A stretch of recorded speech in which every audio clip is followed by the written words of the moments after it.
Solo, a Star Wars story, might not be the same kind of box office bonanza that Disney has gotten used to since adding Lucasfilm to its menagerie of studios, but the film has still given fans a lot to talk about. Centered on the title space pirate as he makes his way from the mean streets of Corellia to his fabled Kessel Run, Solo gives the hesitant hero some new cinematic life, with Alden Ehrenreich stepping into Harrison Ford's old boots. His journey fills in a lot of blanks about Han Solo's past, up to and including the origin of his name, and in the process churns out quite a few references that were quite clearly meant to ring familiar, even to the most casual fans in a galaxy far, far away. Familiar parlance. It wouldn't be a Han Solo movie without some of his choice catchphrases coming into play. The easiest nods to the character's previous pieces of dialogue were direct, like when Han is referred to as a flyboy by his new cohorts on Tobias Beckett's team, and when he calls his budding sidekick Chewbacca a moof milker for what is probably the first time of many. At other points, the approach was to turn an iconic phrase on its head. Instead of the classic "I have a bad feeling about this" line that makes its way into every Star Wars movie, Han's delight at taking the wheel inspires the happier version "I have a really good feeling about this." And when Lando Calrissian has decidedly had enough of the coaxium heist and all the damage it's doing to his precious Millennium Falcon, and he tells Han, "I hate you," at which point Han replies, "I know." It's a nod to the signature exchange he'll later have with Leia Organa, and is clearly meant to show the strong effect Han's had on people since the beginning. Too tough to tangle with. Solo also takes place before Rogue One, a Star Wars story, and the film overtly tells us as much by including Scarif among the many familiar planet names that are dropped by characters throughout. While there are plenty of other familiar locales that should make Star Wars aficionados' ears perk, the mention of Scarif is about much more than letting us know it's still intact in the timeline of Solo. It also reaffirms just how gutsy the events of Rogue One really were. The planet is mentioned by Kira as a possible source of some replacement coaxium, after the team muffs their first attempt to boost some from a train on Vandor 1. Scarif is quickly passed over because of the heavy security surrounding the planet, and the group instead opts to risk the Kessel Run with unstable explosives rather than even take a chance at Scarif. In other words, Jyn Erso and her little band of rebels were even braver than we knew. The Seeds of Rebellion.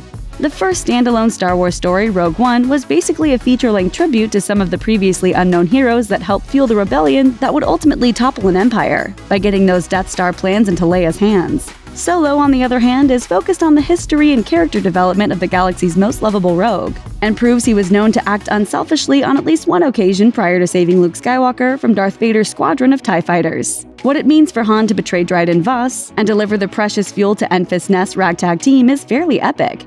Before, he was ready to align with anyone who'd fill his pockets, but now he has scruples and guts. Enfys Nest tells Han that the coaxium is the blood of a new rebellion. In other words, long before Han would ever meet Luke and Obi-Wan at the cantina, he'd already begun his work aiding the Rebel Alliance. Let the Wookiee win. Some references are a little more obscure than others, like when Lando Calrissian uses his downtime to chronicle his adventures via hologram and makes mention of the alien race, the Sharu. This is a major nod to the novel Lando Calrissian and the Mind Harp of Sharu, which hasn't been considered canon but offers its own sort of pre-war adventure tale of Lando and a droid going on a treasure hunt. The book and its sequels might not have gotten much on-screen love in the past, but the scene seems to finally give weight to those crazy adventure stories. Similarly, Solo also gives a nod to artists Phil Tippett and John Berg's missing holochess characters, Bulbus and Scrimp, which were omitted from the Dejeric boards shown in A New Hope and The Force Awakens, but were kept by the artist as souvenirs of their Star Wars adventures. In a Solo scene aboard the Millennium Falcon, Chewbacca is shown learning the game with Beckett and attempting to wipe the pieces away in a moment of typical frustration, permanently damaging the board in his fit of rage and causing the two pieces to blink out of existence. Who shoots first? Perhaps no Star Wars issue has been so furiously debated as whether or not Han Solo shot first in his fateful showdown with Greedo. Solo doesn't answer that specific question precisely, but it does pay respects to the issue with a much more conclusive version of some similar events. In the film's final scenes, Han confronts Beckett on the beach after his pseudo-mentor betrays him, and it becomes clear their differences can't be resolved peacefully. Using his signature blaster pistol given to him by Beckett, Han decides to act first and whips out his weapon to put one into Beckett's chest before Beckett can ever draw his own sidearm. Scum and villainy. Young Han is driven by two central desires, rescuing his gal pal Kira and earning his wings as a bona fide pilot.